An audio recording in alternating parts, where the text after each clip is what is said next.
again, Stampers. How are you? This is card number 2 of day 1. Thank you for joining me again. So in your tutorial, I am the last project of the day. And we are going to make this thank you card. So it is this one here. And so I also have another one I'd like to share with you. If you are more of an avid stamper and would like to try something different and actually have your project on the inside so that it looks like an actual jar filled with flowers, then by all means comment in this YouTube video or comment in the Facebook page or just reach out directly to me. But commenting is great, and then I will come in and show you how to make this. But I'll show you, if you're an avid stamper, I'll show you how I cut it. And after that, really, it's up to you. It's really simple to make, but in case we thought it might be too difficult to share, but I think it can be quite a breeze. Okay, so again, I'm just following along. Your information is here along with your instructions. I like to double side. So let's get crafty. Okay, so with this one, 11, 12, where's my page 13? Oh, there it is. The last page, 13 pages. Wow, we did good. Okay, so we're going to have a piece of, put that aside, basic white in here that is used to die cut your jar. I prefer to use basic white than thick on this one, just for flexibility. It just folds better. You're gonna have a piece of crumb cake that is 4 by 5 1/4 for the jar. So, and then inside there, you should also have a strip of Misty Moonlight for your label, and then 3 small pieces of scrap for your for the flowers. Okay, so at this point, I would recommend that you can go cut your flowers right now if you'd like, and your pieces are like 2.5, 3 inches by 1. So when you, luckily for us, they gave us 2 in our die set. Sorry, I have mine all outlined, or the majority of it, because it barely fits onto my big sheet of magnetic, my magnetic sheet. And also I do crops. So when people borrow my stuff, they need to know where to put things back and what's missing. So you'll have plenty of room to cut flowers. Now I did 4 in case I lose one while I'm creating. Okay, so feel free to pause and die cut your flowers. Okay, and due to the magic of, you know, video recording, I've already done all of mine here, so we are good to go. So I'm just gonna put that in my little tray or over here, and that way I don't lose it. Okay, so let's get die cutting. So we're going to die cut these pieces first, and then I will show you. I think I have a piece of scrap white here lying around. Yeah, okay. So we're going to add this to our positioning tool as soon as we die cut. So I'm going to take this piece because this is our base, and we're just going to lay that on top. So you have plenty of room. So if you're frugal like me, you can line it up all the way over here, and then you have tons of scrap here left over for any labeling you may want to do. Now I also like to use, if I can find it, there it is, removable Post-it note, which you can get off Amazon, and that actually works really well at making sure your die is secure. Now, if you have a magnetic plate, then that works fantastic. It actually works even better. So I just like to put mine there and there, just to hold it as I run it through my embossing cut machine. So I'm not going to bring it into the screen because it's too big. If I was using a mini, no problem, but we're just gonna run that through. You hear the beautiful crack. Okay, so there we go. And now we actually have our card base. Oh yeah, so this is just stuck because of the tape. And now you have all that left over that you can reuse for any sentiments or labeling you may want to do, or die cutting, whatever. The strawberries and blueberries will fit on there just fine if you want to make more. Okay, so now we need one more. So I'm going to keep that to the side and add that to my scrap pile. And we only need one jar. So again, I'm just going to go right here up top to the edge and hold that in place. And again, you'll have lots of room to use for left. You'll have enough scrap left over to use for other projects. I don't know, I'm just frugal that way. Or do you like to, now the other thing you could have did was center it, and then you could use it as a shaker card. So that's another option. Okay.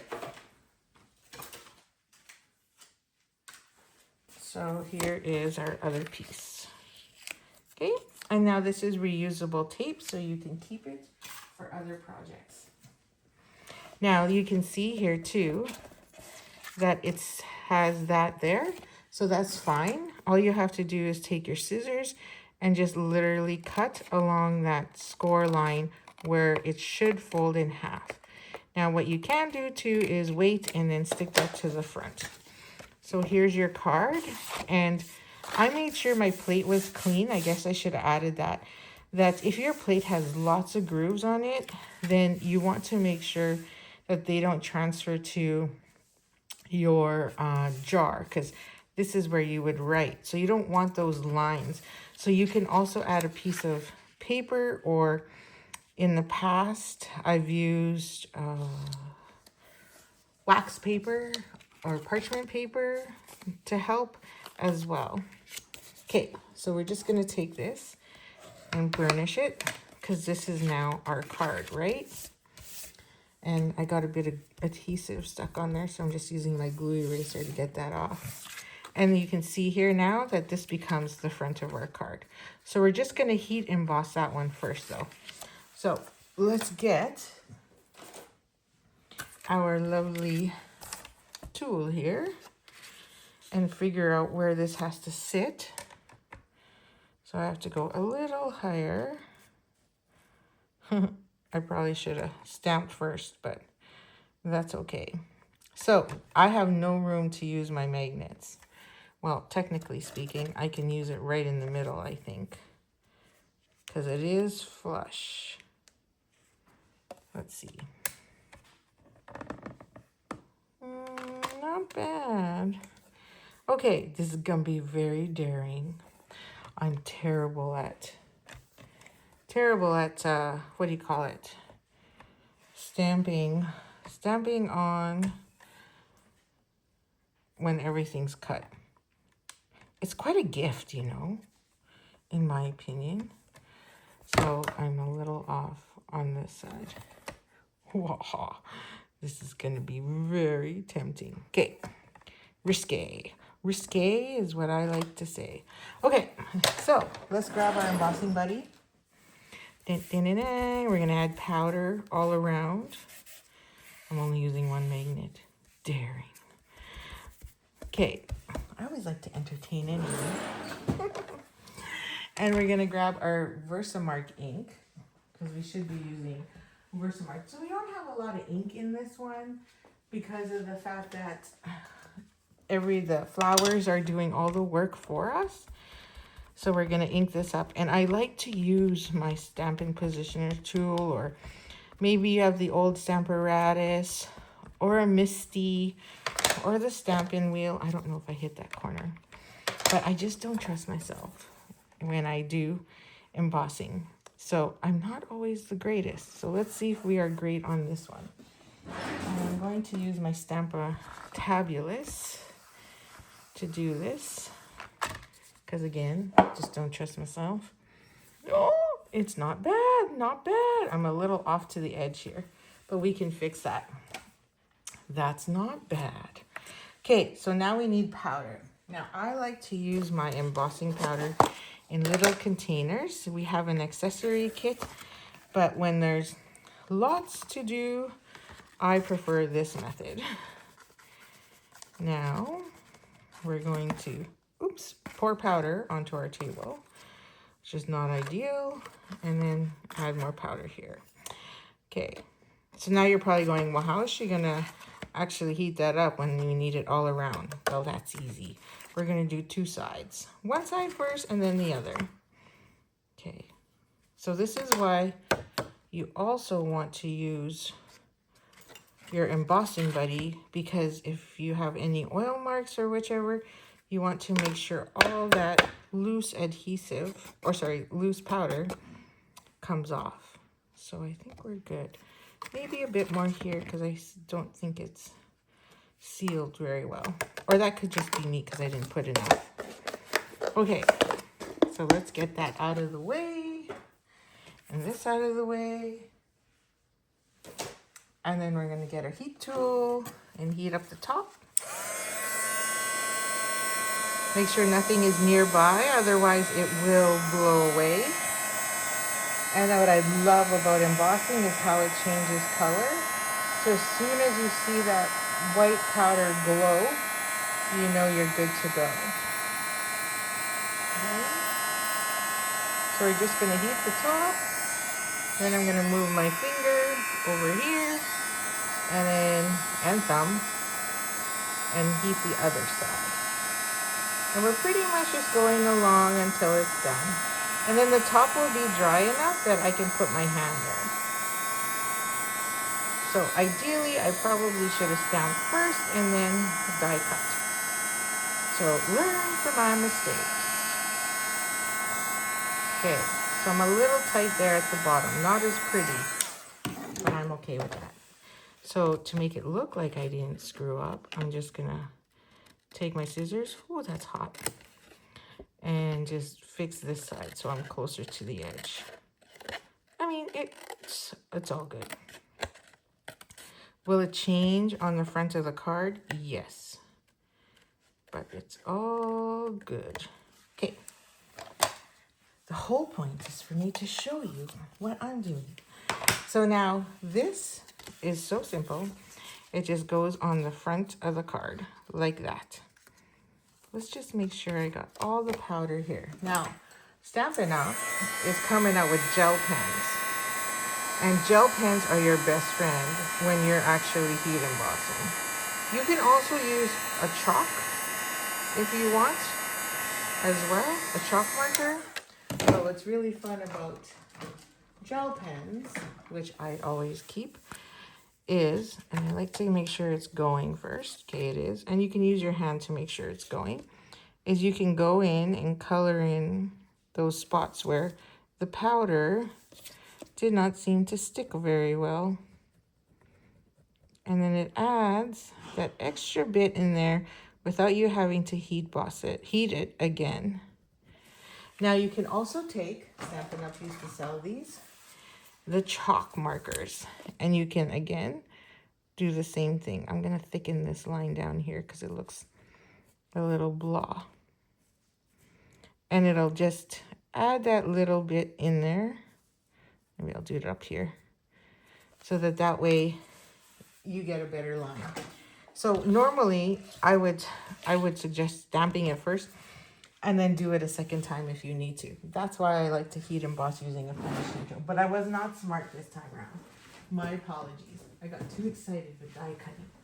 Okay, so there's the other technique. Because this is ready to go. Honestly, we're simple. We're done. Oh, except for our other heat embossing, which is this one. So this one we need to heat emboss as well. And that is with the white. So again, now I'm going to heat emboss mine first and then die cut it because I might make a mistake. So we'll grab our stamp. Where is it? Oh, here. Like, where's my stamp? So there's the thank you. So I'll add that there. And I also have a cutting mat this time underneath because I want to show you how I did the window one. Okay, that's a little big of a block, but that's okay. So where's my embossing? Oh, there. So we're going to take our Versamark and we're going to pounce, just a little light on there, like so. And then we're going to stamp in the center. So that way we have room to put our die cut. around it. Okay. There we go. Looks gorgeous. And then we're going to grab, I'm going to use my tweezers for this one. And then I'm going to grab my white powder again. So I have all my embossing powders in their own little separate dollar store container. Because then when I travel to crops, I don't have to, I have them all contained and I don't make a mess on the tables. Now I got a little bit where I would use a fine brush, but this is right in there. That A always gets me. So I'm just gonna make a little hole there. Sorry, I'm wiping it on my hand just in case the powder. And I'm just using my take your pick tool to just scrape off just a few of those. Now, because normally I would use a paintbrush like this, but those were intricate. See, that's what happens. Sometimes that paintbrush is just too thick. Okay, let's see what we get. So let's heat emboss that. Let's move everything so we don't get it burnt, especially your powder. Okay, have you ever done that? You left your powder out and then it goes everywhere from the heat tool. And I'm like, oh, that wasn't smart. Oh, what a mess. And it's just as bad as glitter trying to pick that stuff up. Just horrible. So we're just gonna, again, heat that up. This takes seconds because of the fact that it's so small. Sometimes the paper bends, so then I heat them from the back side and it'll still heat it up and then we're good. Okay, so there's my thank you. And then we can die cut that. So we'll grab our die cut. And then we're gonna add this here and stick that on. So I have a little space, so I'm just really centering it. I have a little space there that's available to put a little embellishment, and then the rest cuts through. Now, where did I use that? Now I have my removable tape from the first project. I'm just gonna stick that on because they're reusable, and then we're just gonna go make sure it moved. So I'm just gonna go to our machine and once again die cut that. So this over here to the side with my embossing cut machine. Run that through.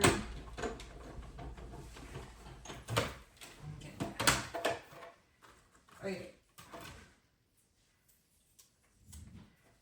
So don't forget, I'll show you that trick with the window sheet to make it look like it's inside the jar. But we'll do that right away after this. Now, sometimes you have too much chalk, so you could just wipe that off with your hand. You could also just take an eraser and just go over it like this, and it cleans it off and brings back that color back to life. That was a little too dainty there. There. And now that's good to go. Okay? So then that's gonna go right there. So let's just glue this to the front of our card now, because you know we can. It doesn't take much. This card is a very simple because they give you the dies and the stamp. So it makes your life so easy. And then somebody who you gift this to says, oh my gosh, that must have took you forever to make, when really it did not. It's like making Rice Krispies in the kitchen. Remember that commercial back in the day? When? Okay, so now we're going to grab these and this. So again, because our bow is going to go right above. So not everyone likes to tie bows. So I'm just going to tell you right now, let's put this on. Not everyone likes it. So if you don't like to tie bows, yes, I know who you are. So those that have joined me, there's one of you on there who hates tying bows and will gladly do everyone's stamping for them if you tie her bows for her. Yes, you know who you are. She's probably giggling and shaking her head saying, yep, I will totally admit it. And she does. She totally owns up to it. So it's all good. Okay, so there you go. So I just tied that. Now, if you don't, or if you do like tying bows, you can see here, I tied a bow on this one. Now this dude is gonna go right underneath. So again, we're gonna do that whole add a mini glue dot. And then again, on the other end, I'm gonna be fancy and I'm going to add, oh, this one has no thing, so I'll use it. A black one, because we're on dark and dark. Well, kinda. And we're gonna tuck that right underneath where that bow is, or not in this case. And there goes our thank you. And then we can just trim those edges down to our liking. But for now, we're gonna need our take your pick tool. And we're gonna just randomly place our flowers. So what I like to do is just take our flowers. Now, if you want to use all 12 flowers, by all means, go ahead. Because, you know, if you're gonna cut one, you might as well cut two, right? Because you always have the two. And just put it wherever you want. So just make sure you have at least 3 of each color. So then that gives you 9 on here. Or fill the whole jar. Doesn't matter. It's your card. Do what you like. So I've got 3. 1, 2, 3. 1, 2, 3. And then I need a calypso coral. 1, 2, 3. 1, 2, 3, 1, 2, 3. And you can see I kind of put them in triangle shape so then they don't end up colliding too much with each other. I mean, you could put them closer together. That's kind of like what I did here, where it's kind of like it bundles or floats. You could easily turn this into a shaker card as well. Now I have 3 more, but you know, that makes it 12, 15. It does make it 15, which we all know is the magic rule. You always have odds. But then when I add that gem, it's 16. Oh, I guess if we add that too, it's 17. So technically we could play it that way. And let's put maybe 2 up there. Let's use them all. Why not? Okay, so I have an extra calypso coral, so we'll tuck that one underneath here. So we're doing a little tuck-ins. Now you need your glue tip on the other end, and then you're just gonna literally pick that up. And if you have one of those little bottles with the fine tip end on there, sorry, my mat's moving, and I purposely put my cutting mat on my glass mat, because I don't like to cut on my glass mat. That's too much. We're gonna add a dollop of ink or glue, sorry, in this case, too much. So let's use our silicone mat and we'll plop that one in the corner. I just find that your take your pick tool is so handy for this because we're doing such fine placement and also this fine tip glue because it's so easy. Look how easy that is. Ta-da! Grab the next one, and again, dot, dot, dot.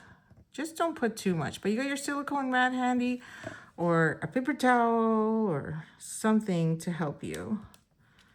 There. And again, I know this is annoying. So if you want to, you can obviously, because this is all recorded, pause and fast forward. But I'm going to go through it all just to get it done and show you. Okay? Because otherwise I'll just lose all of these anyway. I'm not as fancy with technology. I'm very good at deleting sections of my video, but I don't know how they do the fast forward kind of thing. I think you have to use different software, but that's just not my skill. Okay, those 3 kind of look like they're in a row. So we'll just try and shift this one over a bit. Okay, that's not much of a bit, but good enough. Okay. We're almost done. So really, it doesn't take very long. This video is not very long because it's such a simple card, but it's so cute. And yes, I think it probably took you longer to die cut all of these, right? Oops, That one stuck to my finger and chose not to stay. Oh, so that means we probably lost. We lost a flower in that. Oh, I'm sliding, sorry. Okay, we're gonna tuck this one underneath, inside here. So it's partially seen. And then same with this one. Are we at 15? Don't worry, I'll read your comments after. So feel free to comment. Now this video is unlisted and designed especially for you, so no one has public access to it, just so you know. And because this is your mega stamp camp, not the general public's mega stamp camp. And we'll go over there.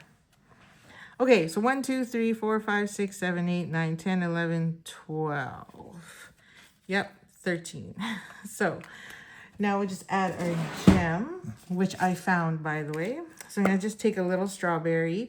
These are currently on back order as well. So you're lucky you got it in your kit. Woohoo!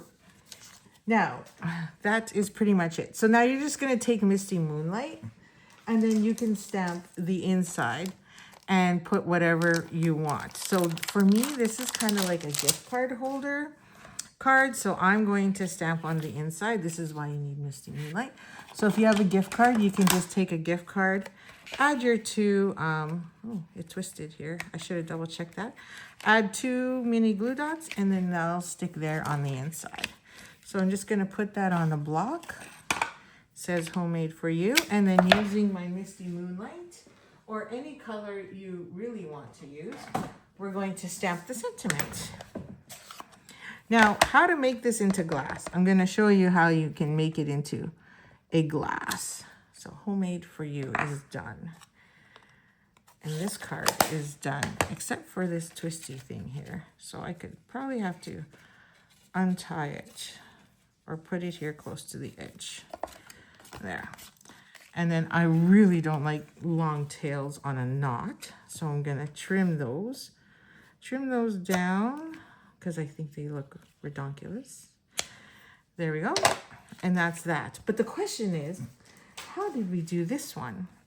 Well, that one is actually quite simple as well. So if you have a window sheet, you're going to take the window sheet and cut it out in the same pattern jar. So you're just going to cut out the jar. Just cleaning up here as we chat. And you're going to take your stamp as always. So let's go bring this in again.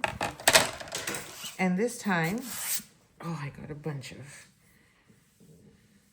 I'm just cleaning my stampin' positioner. So I'm going to line that up. Let's see if I got it in the right spot. Pretty darn close. We're going to line that up, stick our magnets on.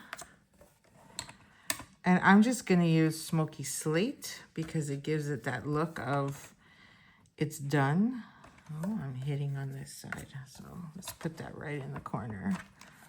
And right in the corner up there. Okay, so I'm going to grab my Smoky Slate. This is real quick. So if you're an avid stamper, or it actually doesn't matter. Even if you are a beginner, you can try this as well. We're just going to ink it up. And we're going to put that in there on so. Push down. It gives my stamp fabulous, so I know I'm even everywhere. Lift, and there's your jar. So we're going to pull those off. Oh, I just stuck my hand in the ink. I swear, I am the most entertained demonstrator for you. So I hope you don't find me so annoying. Oh, see? Inky. You're going to take an X-Acto knife. So you got to make sure your X-Acto, or any utility knife. Now, I scrapbook, and I've been doing this for like years. So for me, this is normal. So you're just going to take a really sharp knife, and you're literally just tracing it out. Like I'll do the center first. So I'm just going to go in, and make sure you have a cutting mat underneath. that actually can tolerate this, because if you don't, then you're going to leave scratch marks on your table. And this doesn't have to be perfect. Oh, see, that's ink on my fingers. Good thing this is a sample. So we're just cutting this out. Although, oh, well, I could probably reuse it because I can get that out. And then we're just going to go curve around this way. Now, technically, I'm supposed to stick this in my finger like so, but I find it awkward. Or your thumb. You can also use it for your thumb. And that should just pop out perfectly. So there you go. And then I'll show you. I accidentally did the top, which was crazy. I shouldn't have, because that's the lid. So I would put one of the lids on there. That's just me. And then here, again, you're just cutting with an X-Acto knife. Oops, I went too far. That's okay. I'll just cut this corner out. And then we'll cut along there. And then here I'm going to go at a curve so I can keep that. Because these hash lines here are meant to show that, it's glass. So I kept it, but you don't have to. And then here in this corner, I went too far, so I had to cut that piece off. And there's my other piece. See, it's really quite simple. The trick is a really sharp, good X-Acto knife. Now, I use this one when I'm always making albums, because that's my other fun thing. And again, just cut. I'm turning my paper lots because I'm right-handed and I have to be able to cut along that side. That's just choice. Okay. Now, like I said, you're just going to take a window sheet and die cut it using the jar die cut. And then you're just going to stick that on to the back side of this. Okay. So there's your 3. And then I would do this middle just because that is still part of the jar. I mean, this part's the jar as well, but I would actually die cut that piece and use the top. So you have a lid here, so you can color that lid any color you want, or use DSP, and that is this die here. And you can actually cut out, is it this one? A lid that goes there. Now, if you want, you can also use the fancy die, this one, and put that over top. So then if you do that, then you cover up quite a bit, and then your flowers will be peering in. So I would do this section as well, depending, because your lid may not go all the way. And then again, and I'm just moving my paper. And my knife is so amazing that I don't really have to do anything because it's so sharp. Now you can buy replaceable knives, by the way, or blades. I should call them blades. Replaceable blades for this. I've only replaced my blade twice now, and I've had it for many moons. There you go. And then now you put the window sheet on the back side, and then you would lay your flowers down as well on top. Now, or you could lay your flowers on the on the crumb cake layer. So we're just doing reverse. Lay your flowers on the crumb cake, window sheet there, and then you put that on top. It's really not that difficult. So if you would like me to share that with you in detail, I can. So you can see where I smeared. I pretty much, where I had all my, like if I cut that off, where I had all my finger, the glue, the ink all over my fingers, you don't even notice because we cut it out. So there you go. And you would need a fine tip glue, obviously, to then adhere this to the front of the card. But it does literally look like a jar, because now you're using that window sheet. So there you go. So it would look like this. minus that one at the top, because I don't think you should cut that one. I think you should put the die over top, so then the die would sit like so, and then you'd have all your flowers peering through there like we have here. That's it for this one. So if you like it, then if you've enjoyed that, then by all means take the time to try the Avid stamp or the Avid design, like this harder design, if you have window sheet available. Otherwise, this was the card, and then it's got homemade for you stamped on the inside. So thank you for enjoying this project, and we will talk to you again soon. Happy stamping for day one, and look forward to seeing you again tomorrow. Thank you.